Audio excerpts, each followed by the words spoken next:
ফিল্মি বকবকে আপনাদের সবাইকে স্বাগতম। বকবক লিস্টে আজকে অ্যাড হতে যাচ্ছে কিং এর পর শাহরুখ খান করতে যাচ্ছে কোন ফিল্ম, থাকছেন কে ডিরেক্টর, এর সাথে থাকছে সাউথের হাইপে থাকা 9টি সিনেমার রিলিজ ডেট। সো দেরি না করে শুরু করি। প্রথমে আসি শাহরুখ খানের কাছে। রিসেন্টলি একটা বাস খুব ভালোভাবে শোনা যাচ্ছে, তা হলো শাহরুখ খান কিং এর পর করতে যাচ্ছে সাউথের একটা ফিল্ম, আর যার ডিরেকশনে থাকছে পুষ্পার ডিরেক্টর সুকুমার, এবং এই ফিল্মটি প্রডিউস করবে সাউথের সব থেকে বড় ফিল্ম প্রোডাকশন কোম্পানি মৈত্রী মুভি মেকার্স। এখন কথা হচ্ছে আদতেও কি নিউজটা সত্য?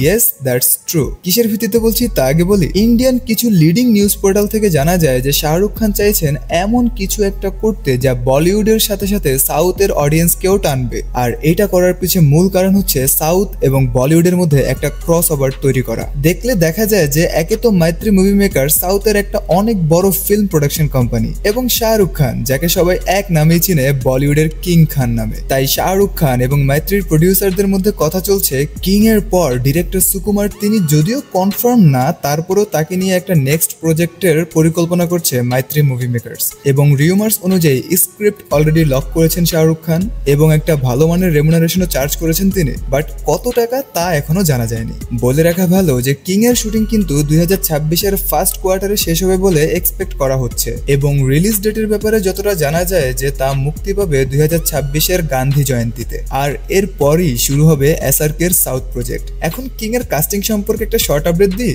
তা হলো শাহরুখ খান কিং এ থাকছেন একজন গ্যাংস্টার অবতারে, এবং তার মেয়ে সুহানা খান থাকবে এখানে একজন ট্রেনিং ক্যারেক্টারে, যে কিনা তার বাবার জন্য মানুষদের ট্রেনিং দিয়ে থাকবে। তাছাড়া কিং এর আরো কাস্টিং দেখলে দেখা যায় যে এখানে থাকছেন দীপিকা পাদুকন, রানী মুখার্জি, অনিল কাপুর, অভিষেক বচ্চন, আরশাদ ওয়ারসি, জ্যাকি শ্রফ, জয়দীপ আহলাওয়াত এন্ড অভয় বর্মা। সো এই তো ছিল ফিল্ম রিলেটেড কিছু লেটেস্ট আপডেটস। এমনই সব ফিল্ম রিলেটেড আপডেটস পেতে ফিল্মি বকবকের পাশেই থাকুন। ধন্যবাদ, আলবিদা।